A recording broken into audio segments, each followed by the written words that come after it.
Good evening and जय हिंद सभी को। आज की वीडियो रहने वाली है एयरफोर्स वाई ग्रुप की रिगार्डिंग कि इसका एग्ज़ाम पैटर्न क्या होता है एंड सिलेबस क्या होता है। वैसे तो अभी एग्ज़ाम आपका 22 और 23 सितंबर को होगा, सो 60 दिन से भी कम है। तो क्या इतने दिन में एग्ज़ाम क्लियर किया जा सकता है? बिल्कुल, अगर आपको पता हो आपको क्या पढ़ना है और क्या नहीं। आज की वीडियो में हम जानेंगे कि इसका एग्ज़ाम पैटर्न क्या है एंड सिलेबस क्या है। ऑफिशियल जो भी नोटिफिकेशन है उसमें मेंशन है 10+2 CBSE बोर्ड। ऐसे उन्होंने खुद से कोई भी टॉपिक नहीं दे रखे हैं। जैसे आप नोटिफिकेशन देखोगे उसके हिसाब से जो कि पिछले कुछ ईयर्स में किन किन टॉपिक से क्वेश्चन आ रहे हैं, उसके हिसाब से ये सिलेबस बनाया है। चलिए आज की वीडियो में देखते हैं कि एयरफोर्स वाई ग्रुप का एग्ज़ाम, पहले तो ये देखेंगे कि इसका एग्ज़ाम पैटर्न क्या होता है।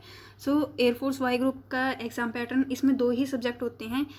वैसे तो सब्जेक्ट बहुत ज़्यादा होते हैं, लेकिन ऐसे 2 ही उन्होंने नाम दे रखे हैं। फर्स्ट होगा आपका इंग्लिश का, देन सेकंड होगा आपका रागा का।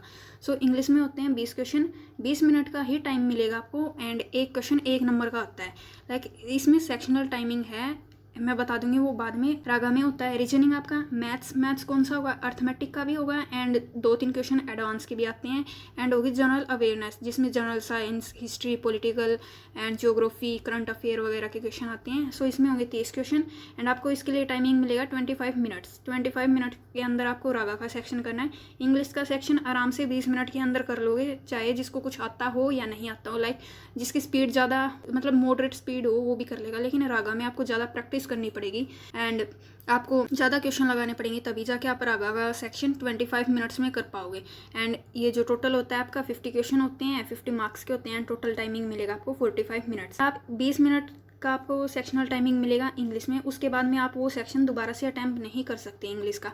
एक बार वो सबमिट हो गया तो हो गया। अब बात करते हैं कि नेगेटिव मार्किंग कितनी होती है। नेगेटिव मार्किंग होती है 0.25 की। आपने 4 क्वेश्चन सही कर दिए एंड एक क्वेश्चन सही कर दिया और 4 गलत कर दिए तो आपका एक भी कैंसिल हो जाएगा। एंड MCQ बेस्ड होता है, CBT बेस्ड होता है, कंप्यूटर पे ये टेस्ट होता है आपका। एंड ये लैंग्वेज आपको पता ही होगा, हिंदी इंग्लिश, एंड और का तो मुझे पता नहीं, लेकिन हिंदी इंग्लिश में तो होता ही। देखते हैं कि इंग्लिश का सिलेबस क्या है। इंग्लिश के सिलेबस की बात करते हैं। इंग्लिश में 20 क्वेश्चन आते हैं। तो देखो इनमें कौन कौन से टॉपिक हैं। वैसे इतने ज़्यादा टॉपिक, इनमें से मैं बताऊँ 10 चैप्टर ही ऐसे होंगे जिनसे कि पूरा एग्ज़ाम आता है।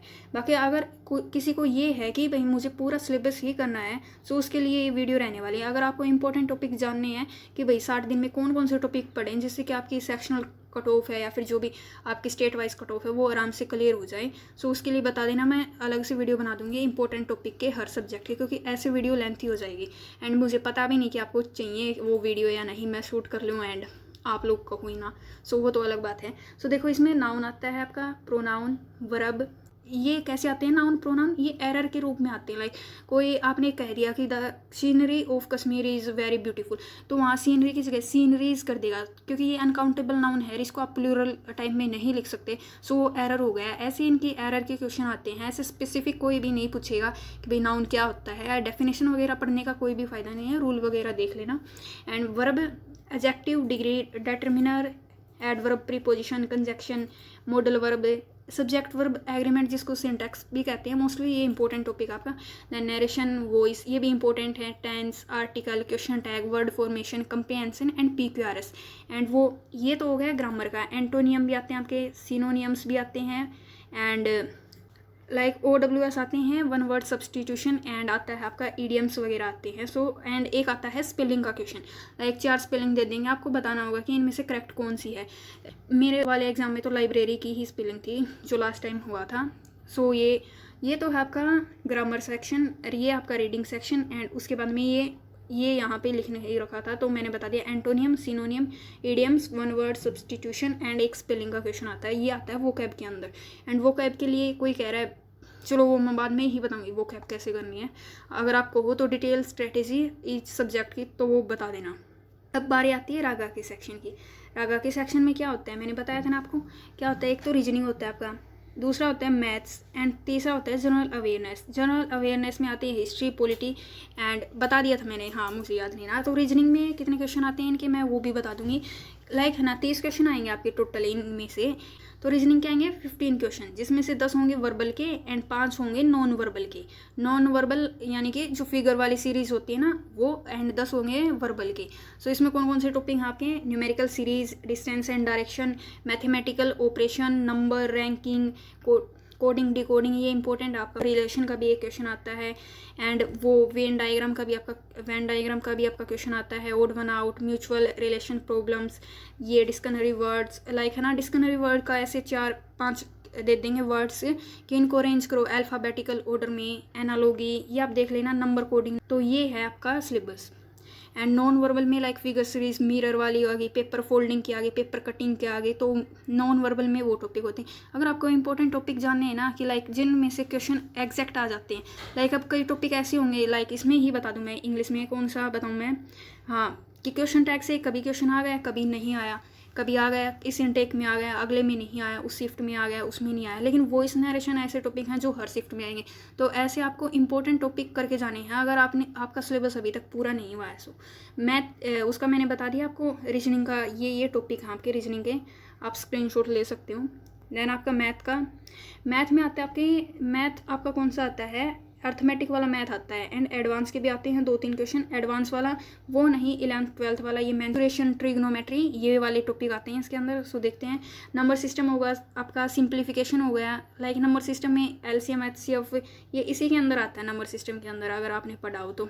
परसेंटेज हो गया, प्रॉफिट लॉस हो गया, डिस्काउंट हो गया, SICI ये इंपॉर्टेंट है, रेशियो एंड प्रोपोर्शन इंपॉर्टेंट है, as calculation, average, time and work, pipe and sustain, time speed, distance, search and indices, mensuration भी इंपॉर्टेंट है, ट्रिग्नोमेट्री भी इंपॉर्टेंट है, हाइट एंड डिस्टेंस से कभी आ गया कभी नहीं आया, प्रोबेबिलिटी, ट्रेन, अलजेब्रा, जियोमेट्री। सो ये आपके टॉपिक हैं, इनमें से जो भी इंपॉर्टेंट जानने हैं वो बता देना। एंड हाँ, मैथ के कितने क्वेश्चन आते हैं? मैथ के आते हैं 7 से 8 तक, ये वेरी करते हैं हर शिफ्ट में, डिपेंड करता है, लाइक है ना। जो 15 क्वेश्चन होंगे आपके वो रीजनिंग के आएंगे, एंड जो बच गए 15 क्वेश्चन उनमें मैथ भी आएगा आपका, एंड GA भी आएगा, जनरल अवेयरनेस। सो जनरल अवेयरनेस में 6 से 7 क्वेश्चन आते हैं, बाकी आपका मैथ स्ट्रॉन्ग होगा तो देख लेना। इसमें 6 से 7 आएंगे, जो बच गए वो 9 क्वेश्चन वो इसमें आ जाएंगे। लाइक ऐसे ही इन दोनों का वेटेज डिवाइड रहता है, 6 से 7, 7 से 8, ऐसे कोई फिक्स नहीं है कि भाई इतने ही क्वेश्चन आएंगे। सो ये वेरी करता रहता है शिफ्ट टू शिफ्ट। सो बात आती है आपकी जनरल साइंस की। जनरल नॉलेज के अंदर जनरल साइंस आता है, पॉलिटी आती है, ज्योग्राफी आती है, करंट के जो भी इवेंट है, जो आपके करंट अफेयर्स होते हैं, 2 से 3 क्वेश्चन आते हैं आपके करंट अफेयर के, बाकी इन सभी से एक क्वेश्चन आता है। एंड ये करंट अफेयर बहुत ही ज़्यादा इंपॉर्टेंट होने वाला है। इसके लिए मैं बता दूँ, कोई कहेगा करंट अफेयर की डेली वीडियो देखो, तुम UPSC के लिए प्रिपेयर नहीं कर रहे कि तुम्हें डेली ही करंट अफेयर्स की वीडियो देखनी होगी। एग्जाम होगा उससे 10 दिन पहले कोई 1 शॉट देख लेना, 2-3 क्लासेस देख लेना, आराम से आपके करंट अफेयर्स वहीं से आ जाएंगे। इतने हार्ड करंट अफेयर नहीं पूछता, लाइक लास्ट 6 महीने की। एंड हिस्ट्री से भी एक क्वेश्चन आएगा। इसके लिए ये तो नहीं है कि आप फैटमैन बुक उठा के पढ़ने लग जाओ हिस्ट्री के लिए। फॉर एयरफोर्स वाई, SSC की बात अलग है, लेकिन फॉर एयरफोर्स वाई ग्रुप आपको इतना ज़्यादा डीप पढ़ने की ही जरूरत नहीं है। 2-3 वीडियो हैं बस इनकी, वो कर ले जाओगे आराम से, एक क्वेश्चन आना होगा उसी से आएगा। एंड बेसिक कंप्यूटर की भी एक क्लास ही इनफ है, इतने हार्ड क्वेश्चन नहीं पूछते, एक थोड़ा बहुत शॉर्टकट की पूछ ली, ऐसे ही इजी क्वेश्चन पूछे जाएंगे, कोई भी हार्ड क्वेश्चन पूछे नहीं जाएंगे। सो इसमें इतने 6 से 7 क्वेश्चन आते हैं। एंड मैं बताऊँ तो सारे क्वेश्चन है ना ड्यूएबल आते हैं। मैथ में थोड़ा बहुत किसी को हार्ड लग सकता है, बाकी रीजनिंग बिल्कुल ईजी आएगी। अगर आप यहीं से अच्छे से तरीके से प्रैक्टिस करके चले जाओगे तो वो आराम से कर ले जाओगे आप वहाँ पर। जो भी जितने भी, अगर किसी को ये जानना हो कि इंपॉर्टेंट टॉपिक कौन कौन से हैं एंड किस टॉपिक से कितने क्वेश्चन आते हैं, सो इन दोनों के अलग अलग वीडियोज़ आ जाएंगे। अगर आप लोग कहोगे तो ही मैं बनाऊंगी, वरना मेरा भी क्या फ़ायदा। Like I am also a student, and phone की स्टोरेज इतनी नहीं रहती कि मैं इतनी लंबी वीडियो शूट करूँ। एंड हाँ, कल X ग्रुप की भी आ जाएगी। वैसे मेरा मेनली सब्जेक्ट तो X ग्रुप ही है, Y ग्रुप तो मैंने ऐसे ही दिया था। सो Y ग्रुप का मैंने बता दिया क्योंकि Y ग्रुप के ज़्यादा स्टूडेंट्स होते हैं, आई गेस X ग्रुप के इतने कम ही प्रिपेयर करते हैं। तो X ग्रुप की भी कल आ जाएगी। जिस टॉपिक के रिगार्डिंग आपको वीडियो चाहिए X ग्रुप या फिर इंपॉर्टेंट टॉपिक X ग्रुप के, Y ग्रुप के, सो कमेंट कर देना। क्योंकि बाकी अगर कोई भी डाउट है तो कमेंट कर देना। अपनी तैयारी करते रहिए। Till then, thank you.